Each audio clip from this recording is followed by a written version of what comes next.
Epione pain management and regenerative centre. ఇక మీ నొప్పులు శాశ్వతం కావు.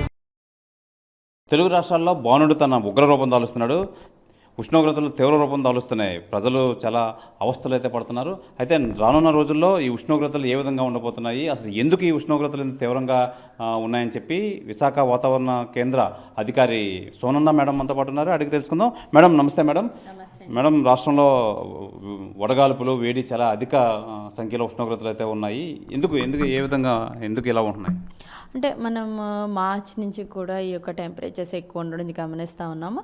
ఇది ఎల్నినో ప్రభావం ఒకటి, రెండవది వచ్చేసి మనకి క్లియర్ స్కై కండిషన్స్ ఉన్నాయి, తర్వాత సౌత్ వెస్టర్లీ విండ్స్ ఉన్నాయి. అంటే ల్యాండ్ మీద నుంచి గాలులు వేయడంతో, అలాగే కొంత నార్త్ వెస్టర్లీ విండ్స్ కూడా కొంతవరకు రావడము. సో వీటి కారణాల చేత మనకి టెంపరేచర్స్ అనేది ఎక్కువగా ఉండడం జరుగుతూ ఉంది. సో ఏప్రిల్ మంత్లో మనకి టెంపరేచర్ ఎక్కువగా రికార్డ్ అవుతూ ఉంది. ఈవెన్ హీట్ వేవ్ కండిషన్ అనేది ప్రివైల్ అవుతూ ఉంది. మరి 5 రోజులు కూడాను నార్త్ కోస్టల్ ఆంధ్రప్రదేశ్లో హై టెంపరేచర్స్ ఉంటూ మనకి హీట్ వేవ్ కండిషన్ ఉంటుంది. 1 లేదా 2 చోట్ల తేలిక నుంచి మోస్తరు వర్షం కూడా, సాయంత్రం మాటలు ఉరుముల మెరుపులతో కూడిన జల్లులు కూడా ఉండే అవకాశం ఉంది. ఇక టెంపరేచర్స్ చూసుకున్నట్లయితే, ఈరోజు చూసుకున్నట్లయితే మొత్తం కోస్తా ఆంధ్ర అంతా కూడాను హై టెంపరేచర్స్ అనేవి ప్రివైల్ అవుతున్నాయి. ఇక్కడ ఓన్లీ అలాంగ్ ద కోస్ట్ దగ్గర మాత్రం కొంచెం టెంపరేచర్స్ తక్కువ ఉన్నాయి. రిమైనింగ్ ప్రాంతం అంతా కూడాను నియర్ టు 40 degrees టెంపరేచర్స్ అయితే ప్రివైల్ అవుతున్నాయి. వేరేజ్ మనకి రాయలసీమ జిల్లాల్లో అయితే కనుక 40కి అబౌవ్ టెంపరేచర్స్ కూడా రికార్డ్ అవుతున్న పరిస్థితి ఉంది. ఈవెన్ దో ఇలా టెంపరేచర్స్ ఉన్నా కూడాను సాయంత్రం వేళలో మన అల్లూరి సీతారామరాజు అండ్ పార్వతీపురం ఈ ప్రాంతాల్లో కూడా ఏంటంటే మాయిశ్చర్ ఇన్కర్షన్ వల్ల ఏంటంటే ఇక్కడ కొంచెం తేలికపాటి జల్లులు కూడా ఉండే అవకాశం ఉంది. నేను చూసుకున్నట్లయితే మన అల్లూరి సీతారామరాజు అలాగే మన వైజాగ్ వరకు కూడాను చాలా ప్రాంతాల్లో తేలిక నుంచి మోస్తరు వర్షము, తేలికపాటి వర్షమే వచ్చింది. అయితే ఉరుముల మెరుపులతో కూడినటువంటి జల్లులు పడడం జరిగింది. సో ఈ 5 రోజులు, ఈ మరి 2 రోజులు కూడాను ఈ యొక్క తేలికపాటి వర్షం అనేది సాయంత్రం వేళలో, ఉదయం అంతా ఎండ ఉంటుంది, సాయంత్రం వేళలో మాత్రమే టెంపరేచర్ కొంచెం తగ్గి ఇలా ఉరుములతో కూడినటువంటి చిన్న తేలికపాటి జల్లులు అయితే ఉండే అవకాశం ఉంది. మరి 5 రోజులు ఇదే కొనసాగుతుంది. వెరస్ సౌత్ కోస్టల్ ఆంధ్రప్రదేశ్లో అయితే డ్రై వెదర్ ఉంటూ హాట్ అండ్ హ్యూమిడ్ కండిషన్స్, అంటే ఉక్కపోత వాతావరణం అనేది ఉంటుంది. రాయలసీమలో కూడా టెంపరేచర్ మోర్ దెన్ 40 టెంపరేచర్స్ ఉంటున్నాయి కనుక అక్కడ హీట్ వేవ్ ఉంటుంది. ఇప్పటికే ఈ 2 ప్రాంతాల్లోనూ కూడాను ఎల్లో వార్నింగ్స్ ఇవ్వడం జరిగింది. మేడం సాధారణంగా ఈ ఉష్ణోగ్రతలు, ప్రస్తుతం ఉన్న ఉష్ణోగ్రతలకి యువకులే చాలా ఎక్కువ అలసటకు గురవుతున్నారు. అలాంటి చిన్నపిల్లలు కానీ ఏజ్డ్ పర్సన్స్ కానీ ఎలాంటి జాగ్రత్తలు తీసుకోవాలి? అన్ని ఏజ్ల వారికి కూడాను ఈ యొక్క టెంపరేచర్స్ వాళ్ళు ఎంతసేపు ఎక్స్పోజ్ అయ్యింది దాన్ని బట్టి ఈ యొక్క హీట్ యొక్క ప్రభావం అనేది ఉంటుంది. సో మార్నింగ్ 11 to 3 వరకు కూడా ఇక టెంపరేచర్స్ ఎక్కువ, ఉష్ణోగ్రత తీవ్రత ఎక్కువ ఉంటుంది కనుక సో ఆ టైంలో బయటకు వెళ్ళే వాళ్ళు ఎవరైనా సరే చాలా జాగ్రత్తగా ఉండాలి. చిన్నలు, వృద్ధులు అయితే కనుక బాగా అవసరం అయితేనే కానీ, అదర్వైజ్ ఇంట్లోనే ఉండడానికి ప్రయత్నం చేయాలి.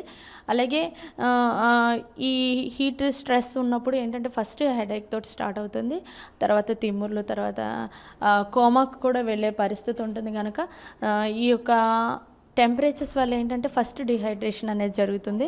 అంటే మన శరీరం నుంచి వాటర్ ఎక్కువగా వెళ్ళిపోతూ ఉంటుంది చెమట ద్వారా. సో ఈ వాటర్ సఫిషియెంట్గా తీసుకున్నట్లయితే ఈ డిహైడ్రేషన్ అయినా కూడా మనకి ఎక్కువ వాటర్ తీసుకోవడం వల్ల ఏంటంటే బాడీలో వాటర్ పర్సంటేజ్ అనేది మెయింటైన్ అవుతూ ఉంటుంది. అలాగే కూలింగ్ ప్రాసెస్, అంటే మన బాడీ టెంపరేచర్ పెరగకుండా ఉంటుంది. అదర్వైజ్ ఏమవుతుందంటే ఇలా వాటర్ తీసుకోకపోతే బయట 38 or 40 degrees టెంపరేచర్ ఉన్నప్పుడు మన బాడీ టెంపరేచర్ కూడా అకార్డింగ్ టు దట్ పెరుగుతూ ఉంటుంది. అంటే 102 నుంచి 104 degree ఫారెన్హీట్. ఇప్పుడు వాటర్ కనుక తీసుకోకపోతే ఈ పరిస్థితి ఇలా ఉంటుందన్నమాట. సో కాబట్టి ఖచ్చితంగా ఈ యొక్క హై ఫీవర్ నుంచి కాపాడుకోవాలి అంటే వాటర్ అనేది ఖచ్చితంగా తీసుకోవాలి. అలాగే బయటికి వెళ్ళేటప్పుడు కూడా ఏంటంటే నీడ పట్టున ఉండడానికి లేదా డైరెక్ట్ సోలార్ రేడియేషన్ మన మీద పడకుండా కవర్ చేసుకోవడం, లేత రంగు దుస్తులు ధరించడం లాంటివి చిన్న అలాగే సన్ గ్లాసెస్ గ్లాసెస్ కళ్ళకి ప్రొటెక్షన్ కోసం ఇలాంటివి చేస్తున్నట్లయితే కొంతవరకు ఈ యొక్క ఎండ తీవ్రత అయితే ఇలాగే ఉంటుంది. మరి మే నెలలో కూడాను అప్పుడున్న అంటే డే బై డే ప్రతిరోజు కూడాను నార్మల్ టెంపరేచర్స్ వేరే అవుతూ ఉంటాయి. సో అంటే సీజన్ ప్రొసీడ్ అయ్యే కొద్దిగా అంటే మే మంత్లో కూడా టెంపరేచర్స్ కొంచెం ఈ ఏప్రిల్లో ఇలా ఉంటే మేలో కూడా కొంచెం పెరుగుతుంది. సో కాబట్టి టెంపరేచర్స్ ఈ విధంగా ఉండే అవకాశం ఉంది. కాబట్టి పెరుగుతున్న ఉష్ణోగ్రతల దృష్ట్యా ఇలాంటి చర్యలు అయితే ఇలాంటి జాగ్రత్త చర్యలు ఖచ్చితంగా తీసుకోవాలి. అలాగే బయట ఎండ నుంచి ఒక్కసారిగా చల్ల వాతావరణం అంటే ఈ ఇంట్లోకి రాగానే కూల్ వాటర్ తీసుకోవడం కానీ, లేకపోతే తల మీద నుంచి నీళ్ళు కొందరు స్నానం చేస్తారు ఈ వేడిని తట్టుకోలేక. కానీ ఇలాంటి టైంలో వెంటనే అలా చేస్తే మన ఈ రక్తనాళాలన్నీ కూడా స్పందించి ఏంటంటే ఈవెన్ సమ్ టైమ్స్ స్ట్రోక్ కూడా వచ్చే అవకాశం ఉంటుంది. కనుక సో అలాంటి పనులు చేయకూడదు.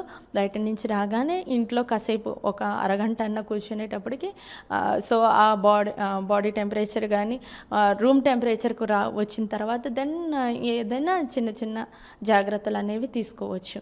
సో ఇలాంటి జాగ్రత్తలు పాటించినట్లయితే ఈ ఎండల కూడాను కొంతవరకు మనము ఈ ఎండబారిన నుంచి తప్పించుకోవచ్చు. మరి ఈ అధిక ఉష్ణోగ్రతలు మరో ఇంకెన్ని రోజులు ఉంటాయి ఈ విధంగా?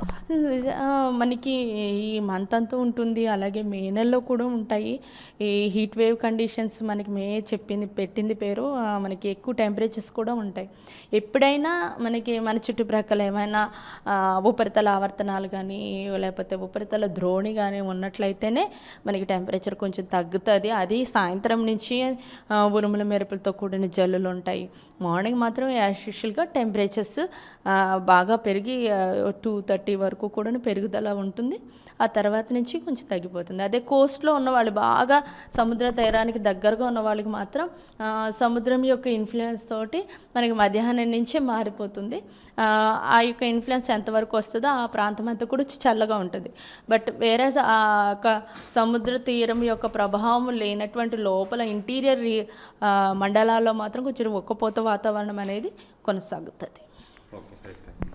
ఇది అయితే ఈ టెంపరేచర్ బాగున్న ఉష్ణోగ్రతలు మరో నెల రోజులు అయితే ఈ విధంగానే ఉండబోతున్నాయి. కాబట్టి ప్రతి ఒక్కరు చాలా జాగ్రత్త అయితే తీసుకోవాలి. ఎండల నుంచి ఉపశమనం పొందాలి. అలాగే అవసరమైన పని ఉంటేనే కానీ బయటకు వెళ్ళకూడదు. ఉదయం 11 గంటల నుంచి మధ్యాహ్నం 3 గంటల వరకు చాలా తీవ్ర ఉష్ణోగ్రతలు అయితే మరో నెల రోజుల పాటు ఇదే విధంగా ఉంటాయి. కాబట్టి అందరూ జాగ్రత్త వహించాలని చెప్పి విశాఖ వాతావరణం అధికారి సునంద అయితే తెలియజేస్తున్నారు. కెమెరామెన్ సాగర్తో శివరామకృష్ణ టీవీ విశాఖపట్నం నుంచి. నమస్తే అండి. ఇది వ్యాపారం గురించి కాదు, ఓటు గురించి. ఎన్నికల్లో ఓటు వేయడం మన హక్కు మాత్రమే కాదు, కర్తవ్యం. ఎంతో మంది మహా నేతలు శ్రమించి ప్రాణత్యాగం చేసి ఈ అవకాశాన్ని మనకిప్పించారు. అందరూ ఓటు వేద్దాం. ఎందుకంటే ఓటు హక్కు ఊరికే రాదు. నా ఓటు ఎవరికో తెలుసా? అది సీక్రెట్ అండి.